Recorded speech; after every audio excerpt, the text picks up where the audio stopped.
Mira bien esta imagen. Eso que parece una pequeña isla tropical no es tierra.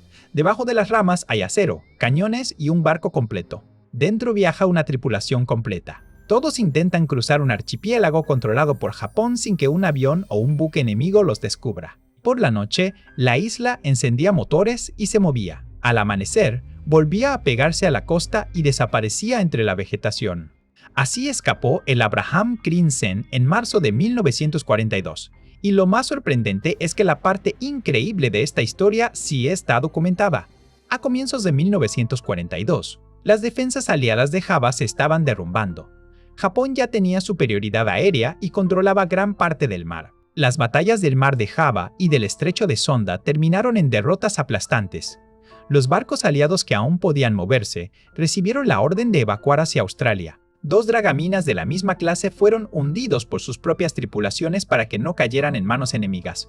Otro intentó escapar y fue destruido por un destructor japonés. De aquellos intentos, el Abraham Crimson fue el único que consiguió salir de Java.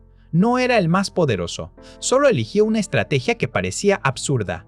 El Crimson era un dragaminas, una embarcación diseñada para limpiar minas cerca de la costa, no para enfrentarse a escuadrones de aviones ni cruzar sola un océano hostil. Medía poco más de 55 metros. Su velocidad máxima rondaba los 13 a 15 nudos, según la configuración registrada por distintas fuentes navales. Sus defensas eran demasiado débiles para resistir un ataque aéreo. Si era localizado a plena luz, pelear no era un plan, era una sentencia. El comandante Anthony Van Meert decidió no hundir su barco. El Museo Naval Neerlandés registra 11 oficiales, 48 marineros y una enfermera a bordo durante la fuga. La solución fue borrar la silueta del buque. Primero pintaron el casco con colores de camuflaje, después tendieron redes sobre la cubierta y la superestructura. Encima colocaron troncos, ramas y hojas hasta romper las líneas rectas del puente, el mástil y los cañones. El barco empezó a parecer un pedazo de costa flotante. La fotografía de archivo no deja lugar a dudas sobre el camuflaje. La proa todavía se distingue, pero el centro del barco queda enterrado bajo capas de vegetación tropical. No era invisibilidad.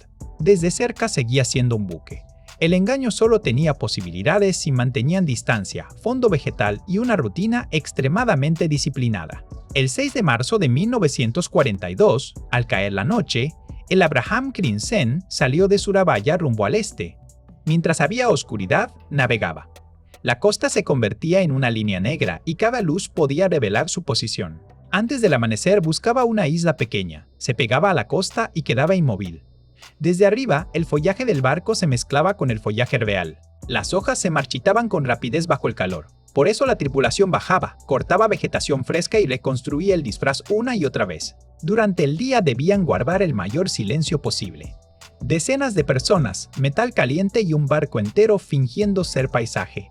La ruta aprovechaba la cadena de islas al este de Java. Esa geografía les daba escondites, pero también los obligaba a pasar por estrechos donde podían quedar atrapados. El peligro no era imaginario. El 8 de marzo, el dragaminas Jan van Amstel fue descubierto durante su propia fuga y hundido por el destructor japonés Arashio.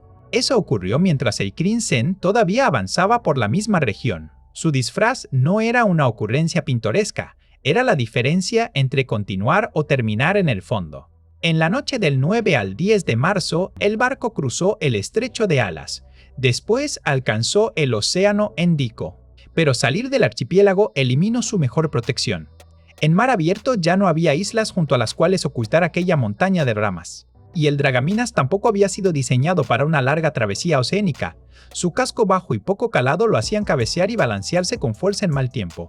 El 15 de marzo, después de 9 días de tensión, el Abraham Crimson llegó a Geraldton, en la costa occidental de Australia. 5 días más tarde alcanzó Fremantle. La última embarcación que logró escapar de Java había llegado sin disparar una batalla imposible. Aquí conviene separar el hecho del adorno.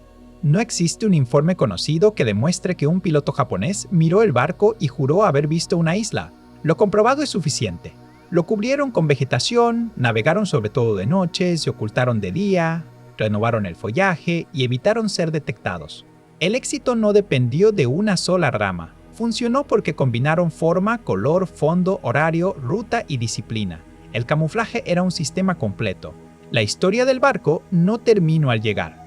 Fue reparado, recibió mejoras de sonar y en septiembre de 1942 entró al servicio de la Marina Real Australiana.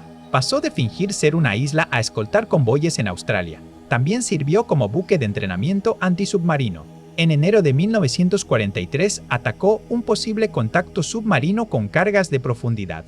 Las explosiones dañaron su propia popa y el barco pasó una semana en dique seco. En mayo de ese año regresó oficialmente a la Marina neerlandesa. Continuó escoltando convoyes y tras la guerra volvió a limpiar minas en aguas de Indonesia. El Abraham Crimson sobrevivió a la guerra, fue retirado en 1961 y desde 1997 forma parte de la flota del Museo Naval de Den Helder. Es decir, el barco que una vez se ocultó como una isla todavía existe y se puede visitar. La pieza más improbable de la historia terminó convertida en evidencia flotante. Un barco pequeño, 9 días de fuga, una tripulación entera, ramas renovadas bajo el sol y motores encendidos solo cuando la oscuridad les daba una oportunidad. No ganó por potencia de fuego. Ganó porque durante 9 días logró parecer exactamente lo que el enemigo no estaba buscando. ¿Tú habrías confiado tu vida a un barco cubierto de ramas? Cuéntamelo y suscríbete a Flujo Real para más historias reales que parecen mentira.